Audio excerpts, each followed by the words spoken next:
I do particularly think that DeFi is going to be really important and definitely a trend that's gaining a lot of interest. But ultimately, I think what's probably key to note is that Bitcoin and Ethereum do sort of tend to be the main assets that come out on top, as you would expect. G'day and welcome to the Collective Shift YouTube and podcast. My name is Ben and today I've got a special guest. I have Josh, a market analyst from eToro. How are you, Josh? I'm good, Ben. How are you? Good, man. Thank you very much for jumping on. Josh, give us a little bit of background of your experience in crypto, mate, and what you're doing over at eToro. Sure. So I started in sort of finance as a whole when I was about 18, back in the UK, if nobody's probably picked that up already from just a few seconds of talking, but it was more of a financial management firm. I was very lucky to obviously get in at sort of that age and sort of learn the ropes. Had a great core around me, great base. And, again, that was sort of very much traditional finance in, bonds, stocks, etc. And then I learned a lot very quickly. I had a great team, as I say, very supportive, a lot of people that helped me along that sort of journey. And although I think when I first sort of started, or when I was sort of 18, I didn't think I'd probably end up in sort of finance. I think it can become, a passion and sort of take over you very quickly. And that's sort of then when, sort of 2015, 16, that was then when crypto sort of, I think, really started to get bigger from a retail standpoint. 2017 was really the standpoint and when it got bigger, but 2015, 16 was when I heard murmurs and started to look into it. I used to speak to clients quite a lot on the phone and I heard murmurs. That's when I really started to sort of research and find out more. And it became a passion pretty quickly. And then I wanted to then pass that on, right? Building up that sort of passion and building up that knowledge. I felt like I sort of had a bit of an edge on sort of the more traditional guys in the office that I was working in. Felt like it was sort of built for me in that sense, and I could pass that on and then again move that on very quickly to clients, and from there it became the interest just grew massively every month, every year. Every day that went sort of by, it felt like more people were talking about it and more people wanted to understand about it as well. And then obviously now here at eToro in Sydney, and so day to day I'm our analyst here, so I pick up sort of traditional financial markets, writing about stocks, writing commentary, and also on crypto as well, and trying to educate investors, about sort of financial markets and ultimately trying to normalize, crypto and finance and sort of break it down and help people sort of get started, and also then dive into, the deeper, bits of finance as well that some people can struggle when they first get into finance. Sometimes you can hit that barrier, so then trying to move on to the next level is what I really enjoy as well, is moving people and investors to that sort of next step. Yeah, awesome, man. And what trends or narratives are you starting to see play out in 2022? We've kind of gone from 2020 being more DeFi to 2021 is kind of like the NFT cycle. Is there anything that you're seeing coming up this year, or that you're seeing your clients at eToro? Any trends or anything you're seeing for this year? Yeah, I think you mentioned DeFi. I think that's sort of, again, 2020, definitely from, maybe an institutional point of view and maybe more complex, crypto investors, I think, really picked up on DeFi, and it's continued to grow over the last couple of years. But I do start to feel now that, again, that it's a trend that retail investors are sort of really seeing the potential in, especially through the likes of, Ethereum. And again, as you say, that sort of built up through NFTs in, Solana and through Ethereum. I think what's, again, another important trend as well is I think we're currently in an environment where it's more important to invest, sort of than ever, especially when we sort of consider the inflation prints that we've been getting over in the US, particularly on, the Bitcoin front. That's obviously been labeled in the past as an inflation hedge by some. Again, it's still in its infancy, and we've got a long way to sort of really sort of, play that out. And, it hasn't held up sort of too well in the last sort of couple of days. But sort of we have that CPI data sort of coming up in the US this week. And after sort of that CPI data we got in November 2021, obviously that inflation data, that's when we saw that record high of 69,000. So I think that's, a really important trend that people are looking at. I feel like we call it here at eToro that sort of the Tina narrative, and that's ultimately there is no other alternative, right? Inflation at 7%, you've got yields in the US at maybe 1.8, 1.9%. Even if you're buying yields at this point, you've still got a negative return. So people are, more and more looking outside of traditional finance, such as even stocks and those bonds, to assets such as crypto, and I think that's really important. But yeah, I think really we are starting to see investors see the potential in DeFi more than ever. Understanding that it can help real world issues, unbanked regions of the world, improving financial systems, send money around the globe, take out loans, take out insurance, these types of benefits that are coming through. And also what's really interesting, I think, as well is we've obviously recently launched sort of staking features here in Australia for Cardano and Tron. And those two assets were actually one of the top most traded assets through Q4 in 2021 for Australian clients. So they were two of the top 10 most traded assets. And for us, that shows us that actually, Australian investors are clearly looking for, income options at the moment with those sort of staking rewards. We know that, in the traditional market, in those traditional stock markets here obviously on the ASX, very sort of income focused, very dividend focused. And I think Australian investors like to sort of see that, and are looking at that. But yeah, I do particularly think that DeFi is going to be really important and definitely a trend that's gaining a lot of interest. But ultimately, I think what's probably key to note is that Bitcoin and Ethereum do sort of tend to be the main assets that come out on top, as you would expect. And what do you think do you think the inflation, narrative around Bitcoin is the thing that's driving traditional investors or non-crypto people to Bitcoin? Or is it the other aspects around, whether it be the hype or the FOMO or the potential returns? Like, what do you think is attracting people into the crypto space? It might even be NFTs now. I'm hearing a lot of things about, people with their first touch point at NFTs.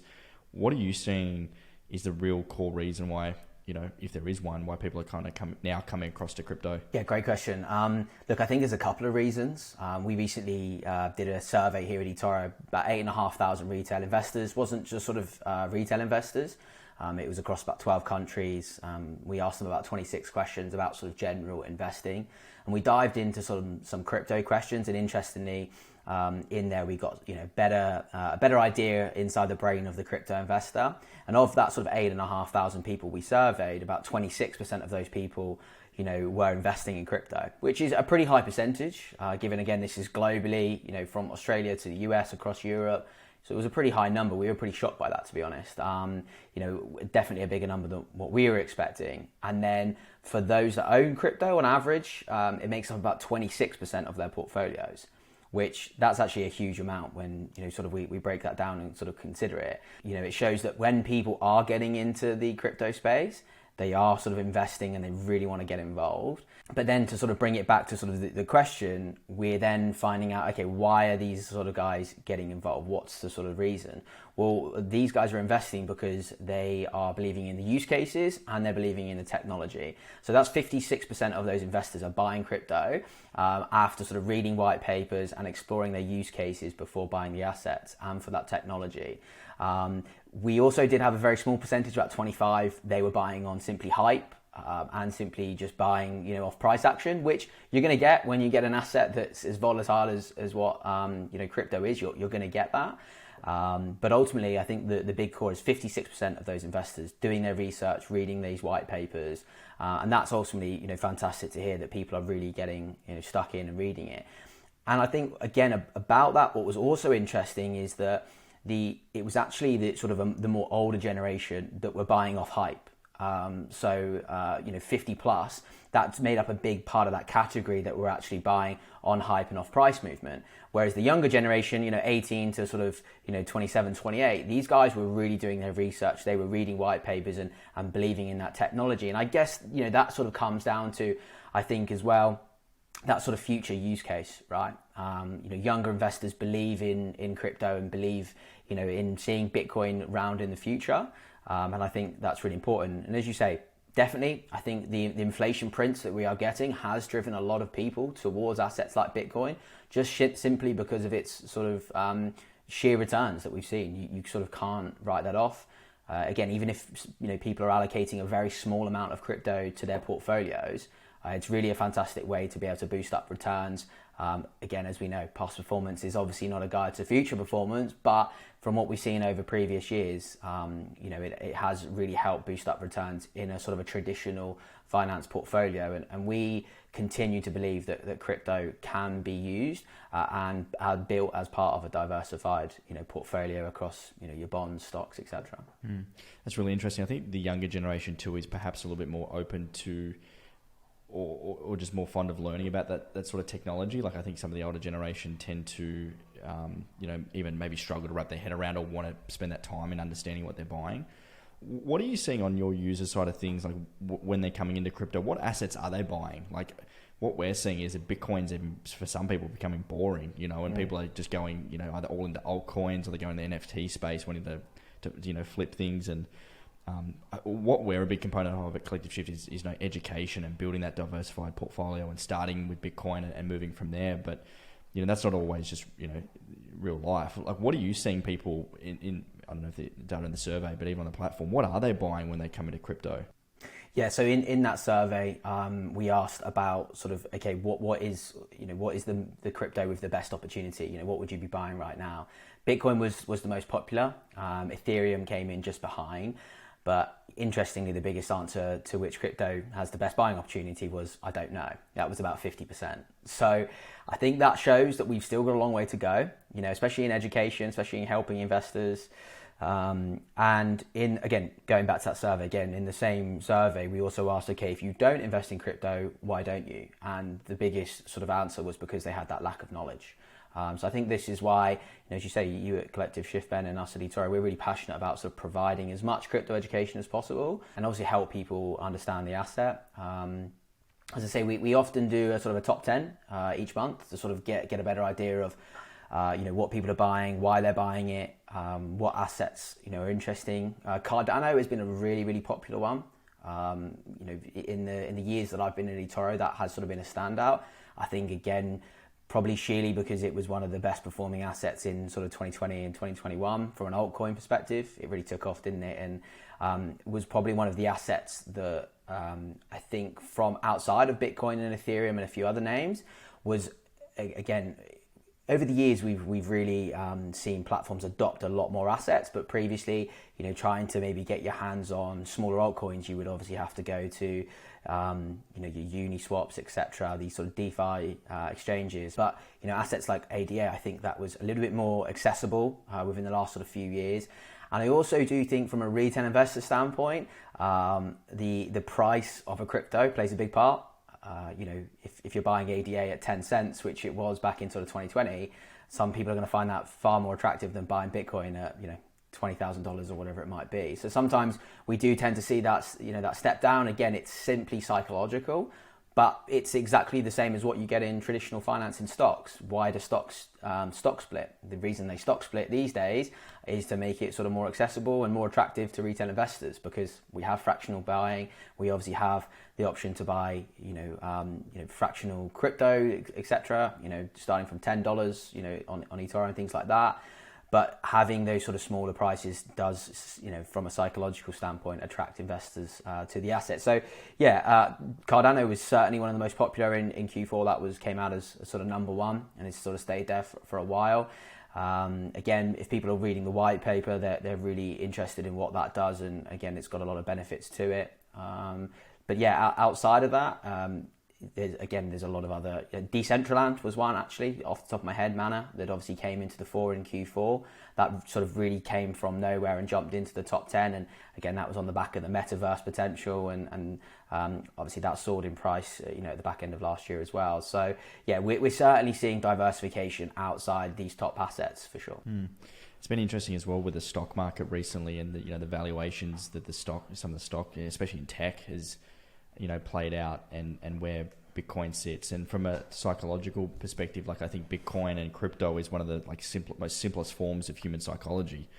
And I was talking to Checkmate, one of our on-chain analysts, the other day around who was actually buying during the recent dip, and institutions went from the total purchasing amount of Bitcoin based on volume went from 25% to 75%. So it's time and time again, the retail get excited when things go up and buy at the top, and then when things go down and go a bit boring, then the sophisticated investors step in and you scoop up all the sell orders from the retail. So I think, like you said, even just down to the point of denominated whatever assets have their lower denominated token price, people are buying. Like, I just think at so many levels, the education is, of investors is such an important piece to actually try and to make money in crypto, or just investing in general. I think as well is I did a little bit of research at the back of January and sort of looking into the mind of the retail investor, and again the fear was clearly there, and we went back and had a look at the fear and greed index from January 2021 when the price was I think about sort of 34,000, extreme greed, right? And then same price in 2022, exact same price, but this time around we're at extreme fear. And that just shows you the mind of the retail investor, how quickly things can change in a year, even though we're at sort of the same price. And again, that's expected when obviously we get the sell-off that we saw from 69,000, losing 45-50% of an asset's value. You're going to get a bit of fear from a retail investor. But it certainly was interesting to sort of see that how 1 year later the price is the same, but the sentiment has completely changed.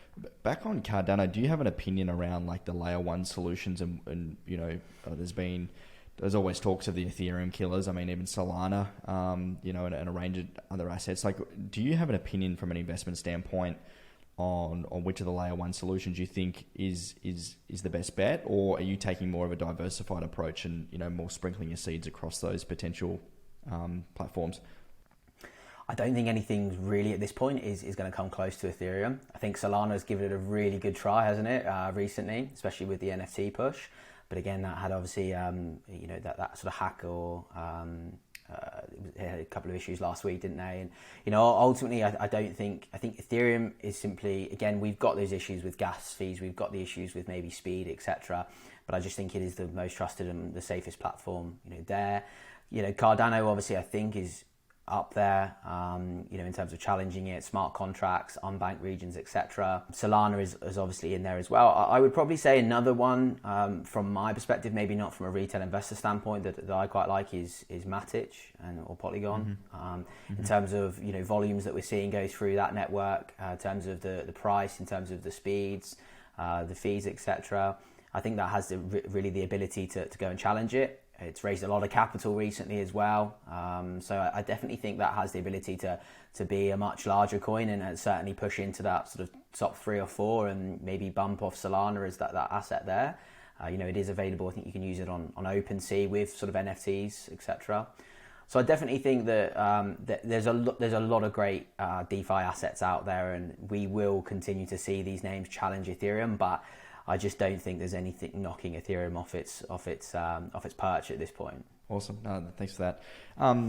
NFTs. I've spoken to a number of people recently just around like the hype we're seeing in NFTs, and I think some people are calling it very similar to the ICO boom back in 2017. Just the amount of hype and new projects that are created. However, it isn't the same, and NFTs do certainly for some projects have a number of layers to, I guess, the utility and reasons why they are valuable.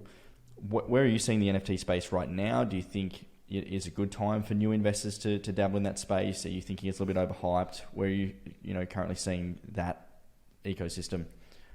Yeah, definitely divides opinion, doesn't it? I think that's probably the first thing to say. And you've only, especially if you're just getting started in the crypto space, to then have to quickly understand what NFTs are and why they're important, it's probably going to be quite difficult. And, I'll be honest, I think when it first started to gain hype, back in, I think 2021 was when we saw the CryptoPunks, etc. boom, and that's when we sort of really started to see the hype of it. Really early in 2021, maybe the back end of 2020 even.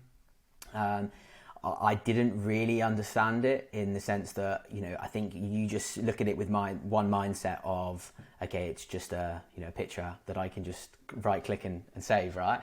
But I think it's outside of that, right? I think if we look at it in terms of, that digital representation of an asset, what makes it non-fungible? Obviously with a crypto asset, and this is how I sometimes like to explain it, 1 Bitcoin is fungible, right? It's 1 Bitcoin. It can be exchanged for another Bitcoin at equal value. If me and you traded our Bitcoins right now, it's the same Bitcoin, makes 0 difference.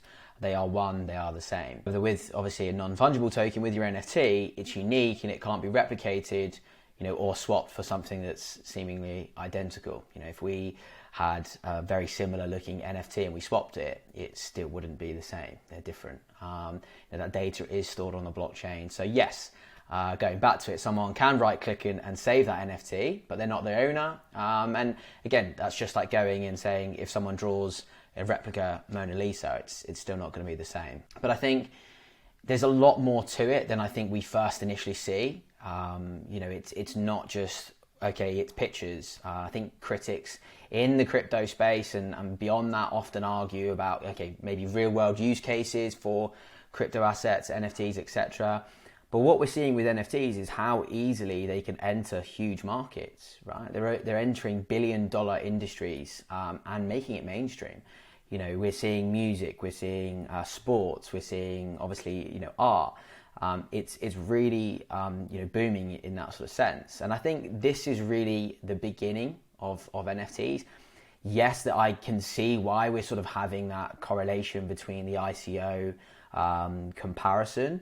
Actually OpenSea came out, I think last week, and said about 80% of what is on their platform is actually scams. They're not actually real. And that is really going to shine, obviously, a bad light on the space, right? There's always going to be sort of bad actors within the space. I think that you're going to get that, and maybe that's why we're sort of seeing that comparison to the ICO phase, because that was what was sort of happening back then as well, and just sort of see it go off the face of the earth and never see those assets again. But if you're going to move into it, if you're going to move into the NFT space and you're interested in exploring it, then it's the same way that you adopt it if you were going to be buying any asset.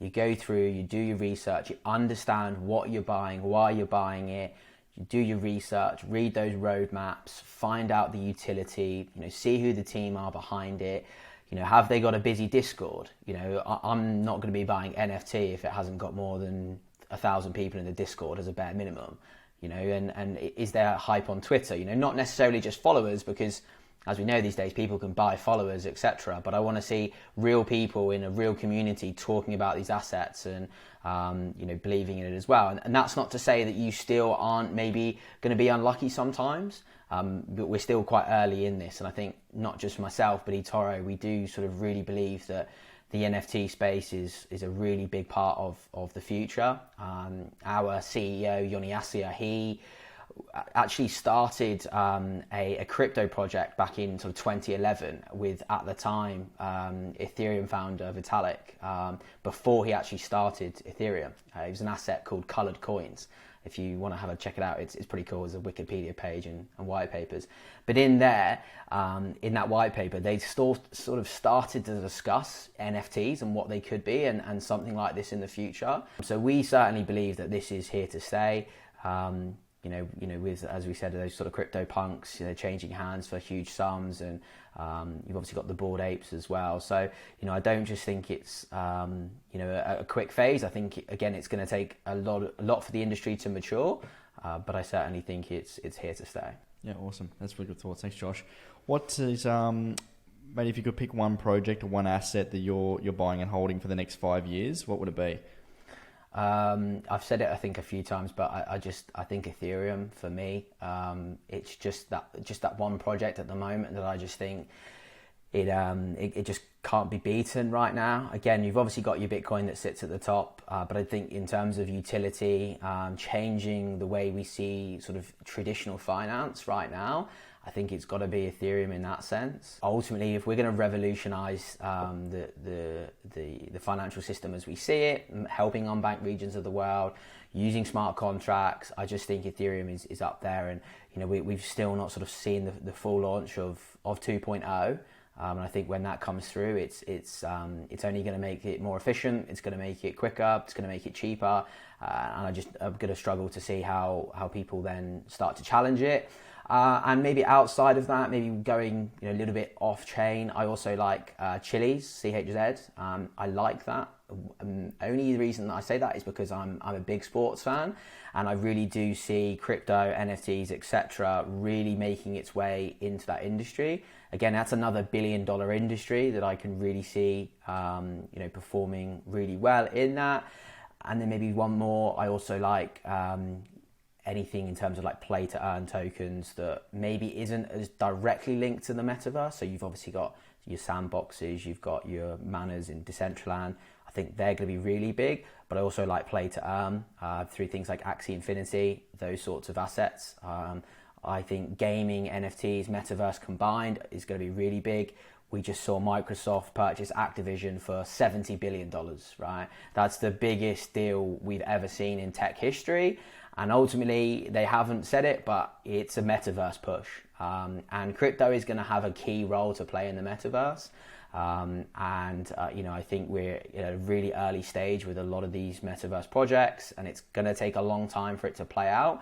But I really do think 2022 and 2023, these are going to act as sounding boards for what we see in future years with the metaverse and with things like these play to earn tokens as well. Those are probably the ones that I would say really piquing my interest at the moment. Brilliant, awesome, Josh.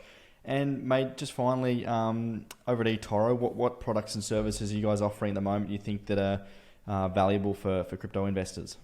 Yeah, so we've recently added a lot of new assets to the platform. So we now have about 49 assets available on the platform. So this is actually pretty huge, especially given we're not solely an exchange. We are obviously a multi-investment platform across stocks, bonds, ETFs, etc. So what's great about it is we give beginners to experts the ability to be able to buy and sell crypto assets, and it's a really user-friendly platform. We've recently just launched the wallet here in Australia as well, so that's available in app stores under eToro Money. So it gives obviously the investors the ability to send assets to their wallet, then send it to cold storage if they wish. Once in the wallet, you then have over 500 different assets which you can sort of trade and exchange. And coming back to NFTs, this also means now that we can help facilitate our users in buying NFTs, right? We have the ability to transfer Ethereum or Solana out of the platform into those wallets. And I guess probably the other big thing that I would say that I really like about our crypto feature at eToro is our staking feature. So I mentioned it earlier, but we do offer Tron and Cardano, and we will be adding Ethereum 2.0 down the line through our wallet. But the great thing with the staking feature is that you just simply have to hold the asset to earn rewards. So there's no messy lockup periods, there's no sort of doing it yourself, there's no tying it away. It's simply just hold it on the platform. So once you buy it, you're straight away eligible to earn those staking rewards. Simply don't sell it sort of during that staking period, and we'll pay you that staking reward monthly as a new crypto position. Of course, you can opt out if you wish, but we just give it to you straight away. You don't have to opt yourself in. We will just give you that. And from that sort of decentralized aspect in terms of going onto an exchange and locking it up, we take that risk on. We take the risk away, and that's obviously what you would usually get with an exchange. That's why you have to go through and obviously lock it up. But you're free to sell at any time. So if you decide that Cardano's gone up by 35%, you want to take some profits, not a problem. You can sell that; it won't be locked up. So that's something that I really do like: simple, secure, and ultimately hassle-free. And again, we'll be rolling out more crypto assets, more staking features down the line as well. Awesome, man. Thank you much, Josh, for jumping on, mate. That's been really helpful. If anyone wants to reach out to you or hear more of your thoughts, where's the best place? Probably you can hit me up on Twitter. My Twitter is joshg_eToro, or jump onto the eToro platform. I'm under there as Josh Gilbert 9. Feel free to send me a DM, send me a message on Twitter or on the platform. If you've got any questions or anything you'd like to know further, more than happy to help. Awesome, mate. Thanks very much for jumping on. No, thanks, Ben. Have a great day.